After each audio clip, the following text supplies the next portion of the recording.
Assalamualaikum warahmatullahi wabarakatuh. Ensiklopedia Al-Fatih kembali ke hadapan Anda untuk berbagi info Islami. Semoga menginspirasi aktivitas Anda hari ini. Dan jangan lupa klik tombol subscribe dan aktifkan notifikasi tombol lonceng agar tidak tertinggal berita terbaru dari Ensiklopedia Al-Fatih.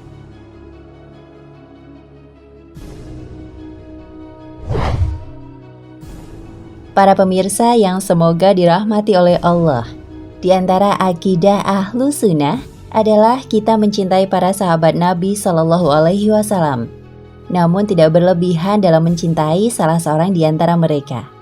Kita juga tidak boleh berlepas diri atau antipati terhadap seorang pun dari mereka.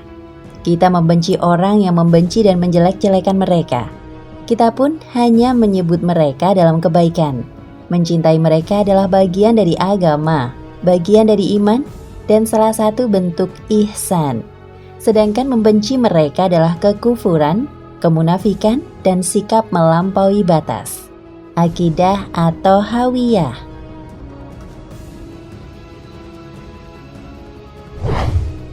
Sahabat, generasi terbaik umat Islam.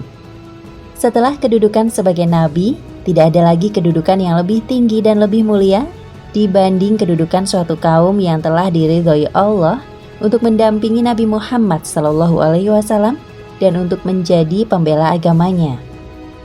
Rasulullah SAW bersabda, yang artinya, sebaik-baik manusia adalah generasiku, sahabat, kemudian generasi sesudahnya dan sesudahnya lagi.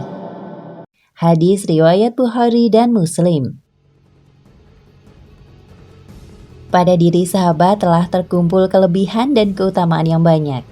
Mereka adalah orang yang lebih dahulu masuk Islam. Mereka adalah orang yang mendampingi Rasulullah SAW dalam berhijrah dan berperang serta melindungi beliau.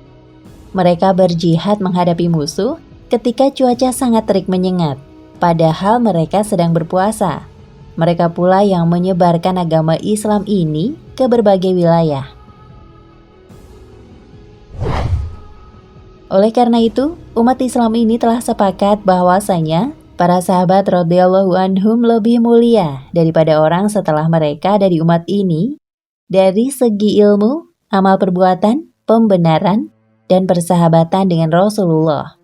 Karena tingginya kedudukan para sahabat pula, sampai-sampai harta yang mereka sumbangkan demi mencari keridhaan Allah dalam situasi dan kondisi sesulit apapun merupakan suatu amal yang tidak mungkin terjadi pada seorang pun dari umat ini, dan tidak pula semisal ukuran pahalanya.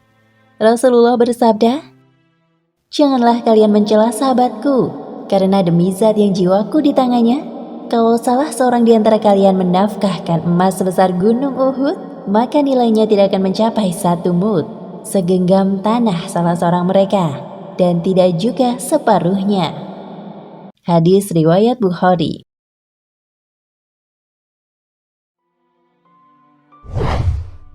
Syiah, musuh umat Islam. Namun sayangnya telah muncul suatu kelompok atau agama yang menamakan dirinya dengan Syiah. Mereka mengaku muslim, akan tetapi mereka sangat membenci para sahabat radhiyallahu anhum. Mereka mengkritik, mengecam, dan akhirnya berani mencela beberapa tokoh dari sahabat, serta merendahkan martabat mereka. Apabila mereka menyebutkan salah seorang sahabat, bukannya mengatakan radhiyallahu anhu, yang artinya semoga Allah meridhoinya untuk mendoakan mereka, tetapi justru mengatakan laknatullah alaihi, yang artinya semoga Allah melaknatnya. Bahkan yang lebih parah lagi, mereka sampai mengkafirkan seluruh sahabat kecuali beberapa orang saja, seperti Salman Al-Farisi, Miqdad Al-Aswad, dan Ammar bin Yasir radhiyallahu anhum. Untuk mendukung pemikirannya ini, mereka juga berani membuat hadis-hadis palsu tentang kejelekan sahabat tertentu atas nama Rasulullah Sallallahu Alaihi Wasallam. Padahal, ketika mereka mencela sahabat, secara tidak langsung mereka juga telah mencela Rasulullah Sallallahu Alaihi Wasallam. Karena jika para sahabat itu kafir dan fasik, jelas hal itu mencela Rasulullah. karena agama seseorang itu tergantung pada agama teman-temannya. Seseorang bisa dicela gara-gara temannya jika temannya itu jelek. Secara tidak langsung pula, mereka telah mencela Allah. Allah yang telah memilih dan mempercayakan risalah yang paling utama kepada Rasulullah. Padahal pergaulan beliau adalah dengan orang-orang kafir. Oleh karena itu, kita meyakini bahwa celaan kepada sahabat adalah kedustaan besar kepada para sahabat. Permusuhan kepada Allah, Rasul-Nya, dan syariatnya. Salah seorang sahabat yang menjadi korban kejahatan orang-orang Syiah adalah Muawiyah bin Abu Sofyan radhiyallahu anhu. Keharuman nama dan sejarah perjalanan beliau yang begitu indah dalam kitab-kitab hadis dan sejarah yang terpercaya telah dinodai oleh goresan tangan para pendusta yang memutarbalikkan sejarah. Ironisnya, virus pemikiran yang sangat keji ini telah lama subur dalam buku-buku pendidikan sejarah pada berbagai tingkatan madrasah di negeri kita. Sehingga semenjak dini anak-anak telah dibina untuk membenci seorang sahabat bernama Muawiyah. Dalam gambaran mereka, Muawiyah adalah musuh bebuyutan Khalifah Ali bin Abi Thalib. Muawiyah adalah seorang yang menghalalkan darah saudaranya karena ambisi kekuasaan, dan gambaran-gambaran mengerikan lainnya. Mereka tertipu dengan hadis-hadis palsu tentang celaan terhadap Muawiyah buatan orang Syiah yang memang terkenal pendusta. Sejahat itukah orang-orang Syiah dalam membenci dan mencela beliau? Padahal beliau adalah salah seorang sahabat Nabi. Bahkan, beliau dikenal termasuk sahabat yang banyak meriwayatkan hadis dari Rasulullah SAW. Beliau termasuk penulis wahyu untuk Rasulullah, sampai-sampai Rasulullah telah berdoa untuk beliau. Ya Allah, jadikanlah dia penunjuk dan yang diberi petunjuk. Tunjukilah dia dan berilah manusia petunjuk karenanya. Hadis riwayat Bukhari, Tirmizi, dan Az-Zahabi. Hadis Hasan Sahih. Demikian sedikit penjelasan tentang keutamaan sahabat Rasulullah dan kekejian kaum Syiah yang mencela sahabat. Akhirnya, ya Allah, saksikanlah bahwa kami mencintai sahabat Nabi-Mu dan berlepas diri dari perilaku kaum Syiah yang mencela para sahabat Nabi-Mu. Para sahabatlah yang mendampingi dan berjuang dengan mengorbankan segala harta dan jiwa mereka, membantu Rasulullah SAW dalam menyebarkan dakwah Islam dan menegakkan kalimat tauhid. La ilaha illallah. Para sahabatlah yang telah membenarkan risalah yang dibawakan oleh Rasulullah SAW ketika kaum kafir dan musyrik mendustakannya.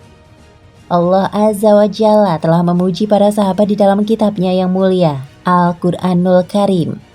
Dan Rasulullah SAW juga telah memuji para sahabatnya di dalam hadis-hadis beliau. Setelah Rasulullah SAW wafat, para sahabatlah yang meneruskan risalah keislaman ini. Mereka menyebar ke seluruh dunia dalam rangka mengajak umat manusia kepada Islam.